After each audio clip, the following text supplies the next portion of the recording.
Turiu įtarimų, kad tokio starto nelabai tikėjotės, nelabai norėjot. Tikrai taip. Pirmas kėlinys atrodė viskas gerai.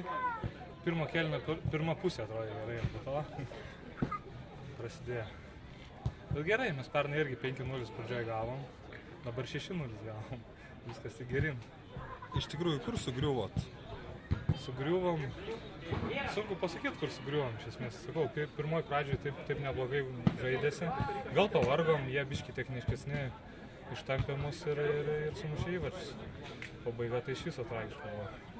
Raudona kortelė ir dar 3 įvarčiai. Jau užsiminėte apie tuos praėjusius metus. Ko komanda pasikeitė nuo praėjusių metų? Komanda stipriai nepasikeitė, atsirado 2 žaidėjai negalėjo dalyvauti, 3 nauji atsirado, tai kažkokių ypatingų pokyčių nebuvo. Bet, manau, tik į gerą komandą, dabar tik sustiprėjo, tik žaidimas biškai susiklijuos, viskas gerai. Nesugriusit po tų pirmų rungtynių? Tikrai ne, laukiam antrų varžybų, važiuosim, po to kalbėsim.